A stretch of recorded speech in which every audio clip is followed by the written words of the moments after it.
Mari anak-anak, kita akan mendengarkan cerita Alkitab.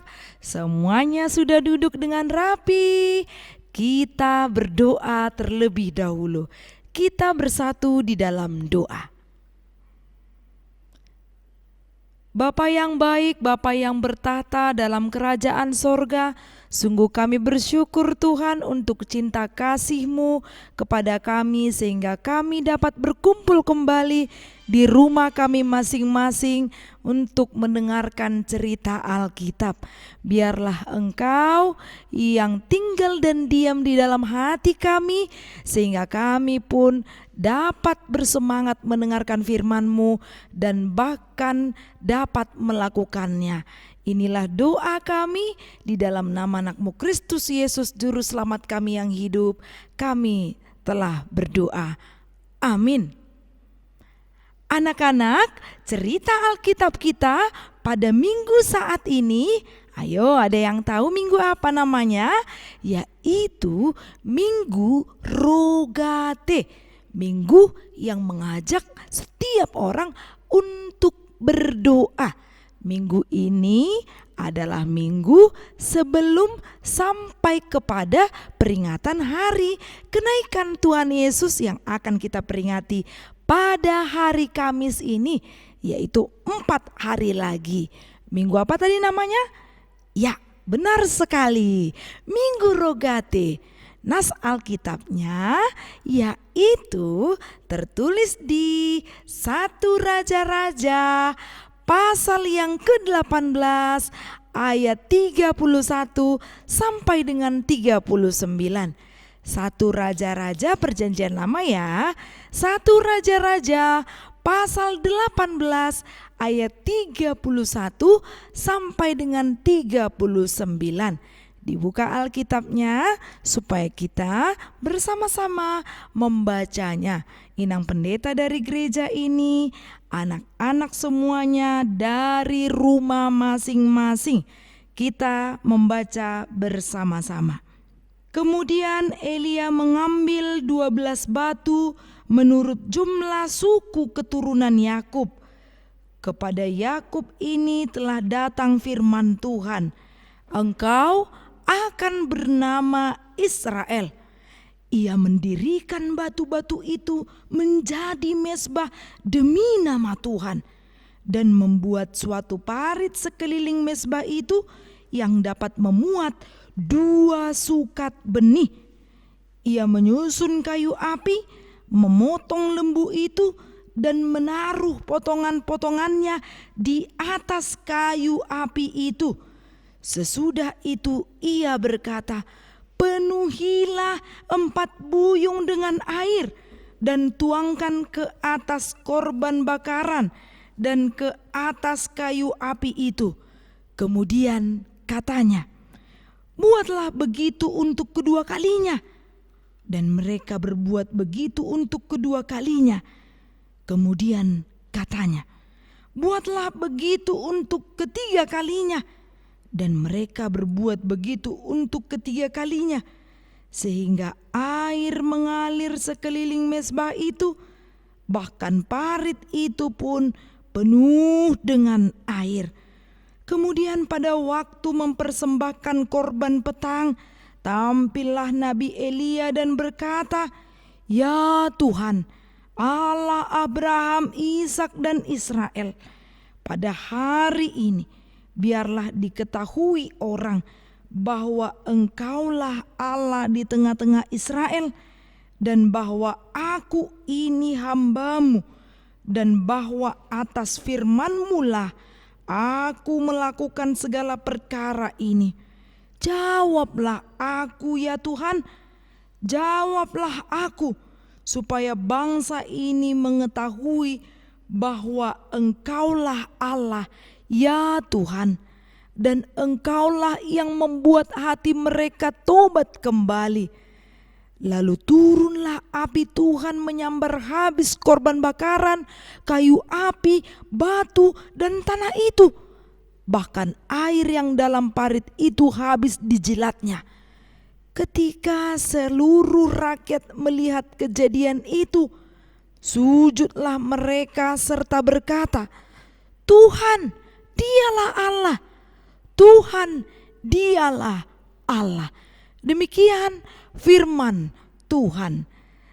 Anak-anak yang baik hati, kalau kita mau mengetahui secara jelas tentang nas ini, maka alangkah baiknya kita tidak hanya membaca mulai dari ayat 31, tapi kita harus memulainya membaca mulai dari ayat 20. Ada peristiwa yang membuat kita tercengang. Tahu kan apa arti tercengang?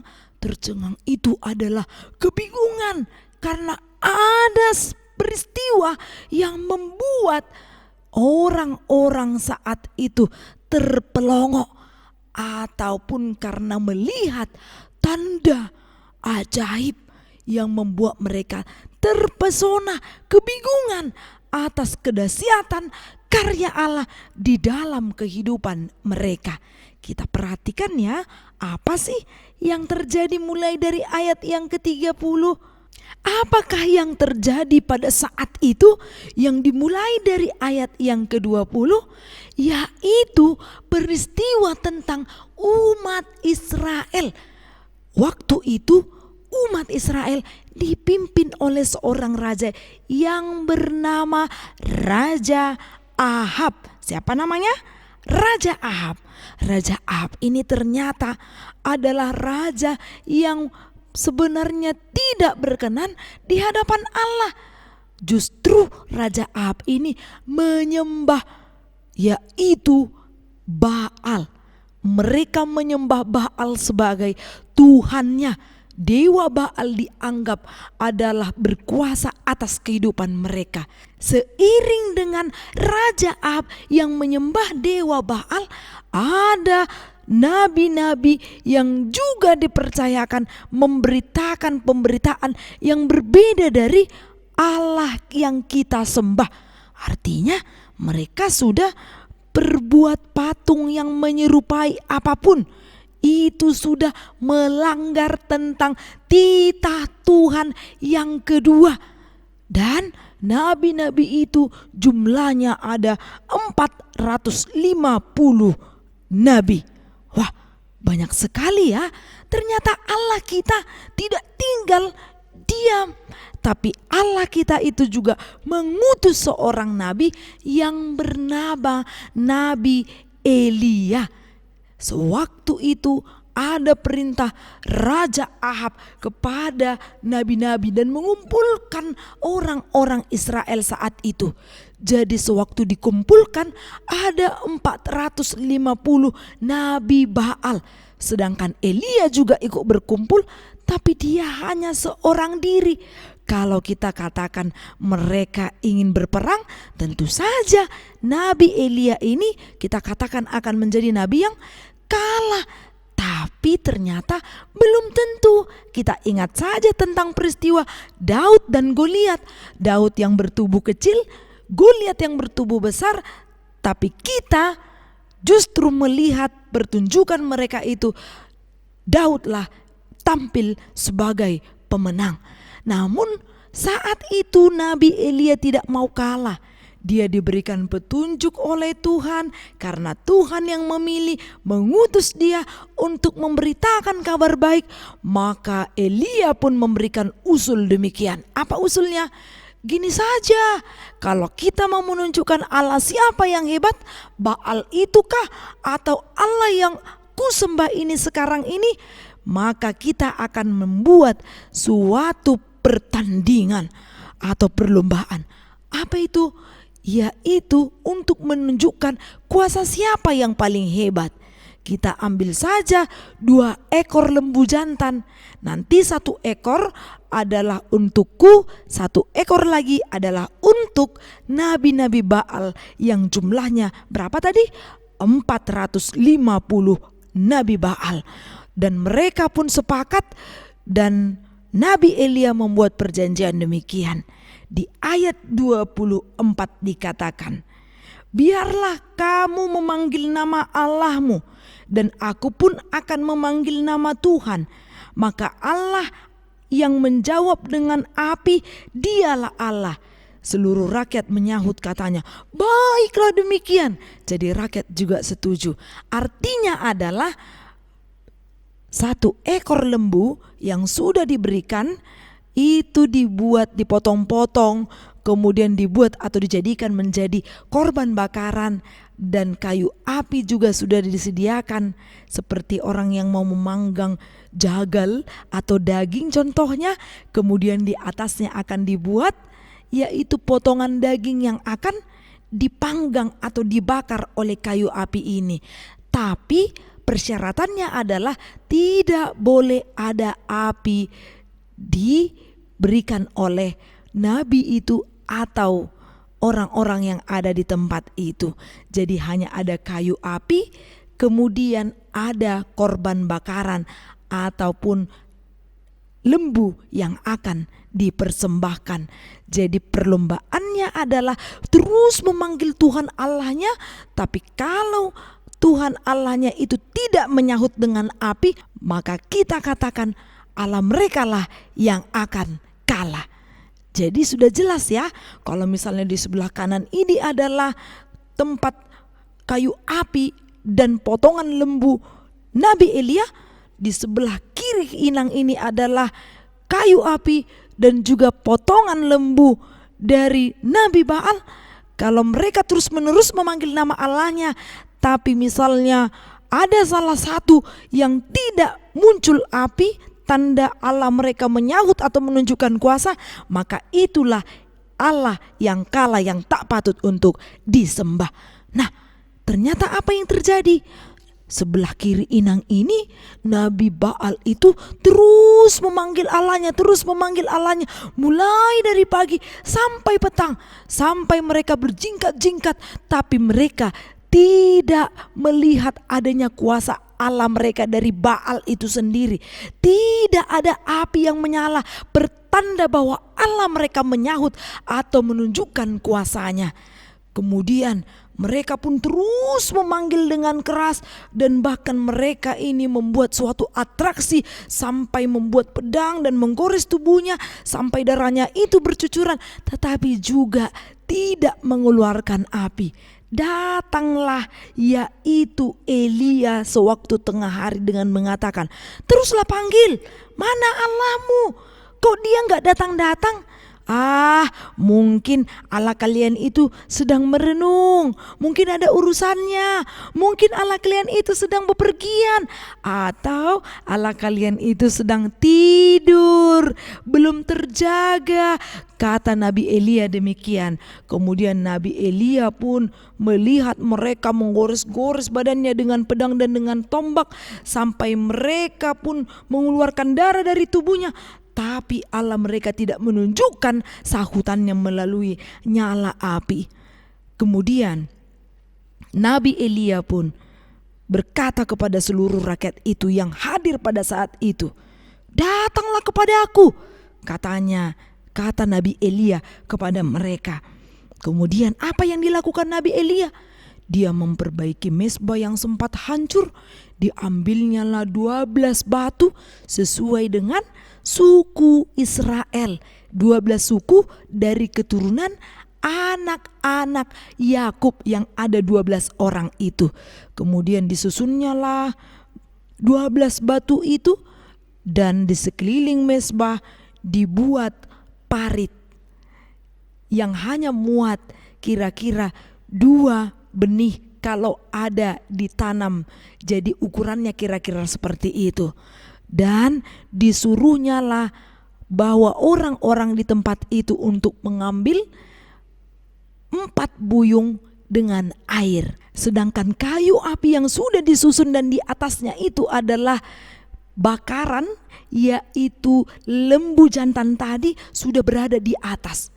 Yang anehnya, Nabi Elia ini menyuruh orang-orang saat itu untuk mengambil 4 buyung dengan air dan menyiram korban bakaran itu atau lembu jantan ini. Nah, aneh ya, kalau misalnya orang mau membuat supaya cepat terbakar, tentu saja tidak dengan bantuan air. Justru air melenyapkan api kalau ada api yang menyambar di kayu api itu sendiri. Tapi Nabi Elia ini aneh. Dia menyuruh untuk mengambil 4 buyung air. Buyung itu artinya seperti tempayan atau kendi yang diisi dengan air. Kemudian disiram 4 buyung ini dengan air untuk pertama kali. Setelah terjadi demikian, datang Nabi Elia, buatlah lagi katanya. Jadi untuk kedua kalinya disiram lagi pakai 4 buyung dengan air. Dan ternyata belum selesai juga. Nabi Elia mengatakan, buatlah lagi demikian. Dibuatlah lagi, disiram ke korban bakaran ini. Tapi tetap juga tidak dengan menggunakan api. Biarlah Elia ini memanggil nama Tuhan, menyerukan nama Tuhan, dan biarlah Allah yang menunjukkan kuasanya. Ia memanggil dengan sebutan di ayat yang ke-36. Ya Allah, Abraham, Ishak dan Israel, supaya orang-orang mengetahui hal ini, bahwa Engkaulah Allah yang patut disembah oleh orang-orang Israel.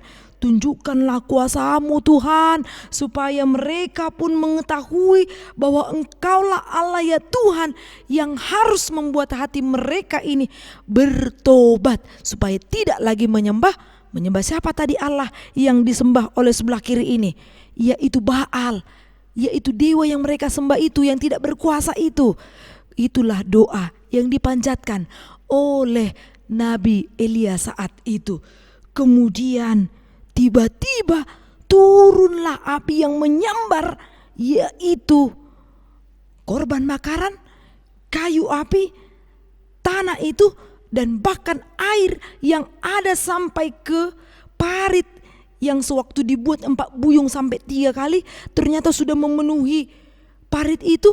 Tapi ketika nyala api itu menyambar, ternyata parit yang berisi air itu pun sampai kosong airnya. Wah, mujizat sekali ini. Itulah kuasa doa yang ditunjukkan oleh Allah di saat Nabi Elia berseru memanggil nama Allah. Jadi dia bukan menunjukkan kuasanya. Nabi Elia itu tidak mengatakan bahwa dia yang membuat itu maka berapi, tapi justru Nabi Elia menunjukkan dia adalah nabi yang diutus dan dipilih oleh Allah, dan dia juga berseru kepada Allah di saat ingin menunjukkan api itu sebagai sahutan dari Allah yang penuh dengan kuasa. Nah, anak-anak, itu adalah perbuatan ajaib. Itu yang membuat mereka terkagum-kagum, sehingga saat itu terjadi, maka rakyat yang melihat saat itu pun berubah pemikirannya. Tidak lagi mau menyembah dewa Baal, tapi mereka mau menyembah Tuhan Allah yang diberitakan oleh Nabi Elia saat itu. Sehingga mereka pun menyuarakan, Tuhan, dialah Tuhan, dialah Allah yang patut disembah. Begitulah sorak-sorai mereka saat itu. Saking mereka terpesona dan terkagum-kagum berkat kuasa Allah yang luar biasa. Nah, anak-anak, ternyata mujizat-mujizat yang berlangsung itu tidak hanya kepada Elia atau di depan rakyat itu. Banyak lagi tanda mujizat yang sudah dilakukan oleh Tuhan kita Yesus Kristus. Dan tanda ajaib itu, mujizat itu juga pernah dialami setiap umat yang percaya. Pernahkah anak-anak sekolah minggu mengalami mujizat dari Tuhan? Pasti pernah. Ada yang berdoa secara terus-menerus dan bahkan dokter mengatakan, oh sebentar lagi ini tidak akan bertahan lagi hidup, akan meninggal. Tapi Tuhan kasih umur panjang. Sebentar lagi ini akan meninggal, tapi Tuhan kasih kesembuhan.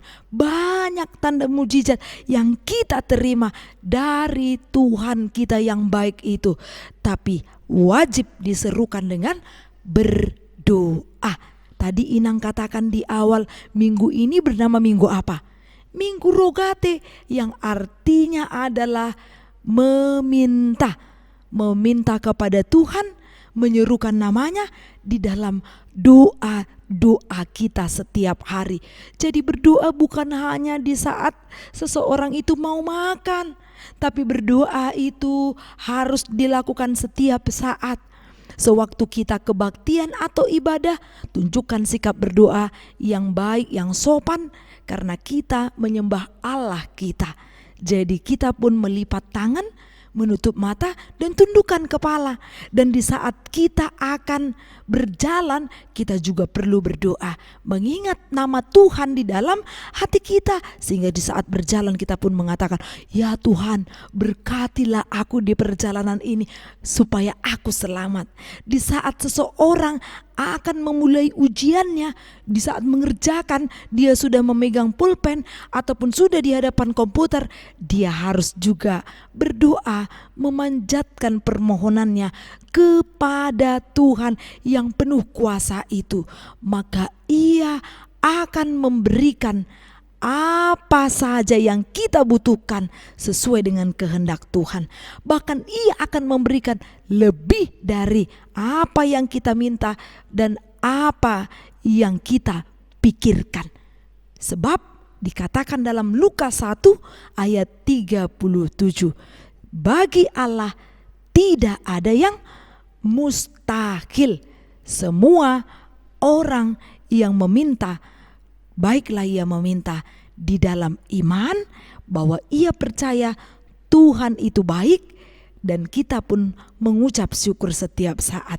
Jadi berdoa itu adalah alat komunikasi orang Kristen kepada Tuhannya. Kan tidak berbayar kan di saat seseorang berdoa, maka teruslah berdoa. Di saat seseorang berdoa, maka dia ingin agar Tuhan tetap menyertai hidupnya. Orang yang berdoa itu adalah orang yang memuji Tuhan di dalam doanya. Orang yang berdoa itu adalah orang yang berkomunikasi dengan Allah karena ia memohon Tuhan menolong dan memberikan kesehatan dalam hidupnya. Orang yang berdoa itu adalah memohon pengampunan dosa dari Tuhan. Pasti anak-anak sekolah minggu sebelum berangkat tadi sudah ada dosa yang dilakukan, atau jangan-jangan semasa kebaktian tadi ada juga yang sudah melakukan dosa. Maka saat berdoa, mintalah pengampunan dosa yang daripada Tuhan. Yang terakhir, orang akan mengucap syukur di dalam doanya. Jadi orang Kristen itu sama seperti lagu yang mengatakan, baca kitab suci, doa tiap hari, kalau mau tumbuh. Di dalam suka dan duka, anak-anak sekolah minggu harus terus memanjatkan doanya kepada Tuhan. Amin, kita bersatu di dalam doa. Bapa kami yang di sorga, terima kasih Tuhan untuk firman-Mu yang sudah kami dengarkan, yang mengajarkan kami untuk terus dan bahkan rajin untuk berdoa. Biarlah kami tetap memanggil nama-Mu di dalam hidup kami, karena Engkaulah Allah kami yang baik, yang menyertai hidup kami dan juga memberikan kesehatan kepada kami. Inilah doa permohonan kami, dalam nama anak-Mu Kristus Yesus kami berdoa dan bersyukur. Amin.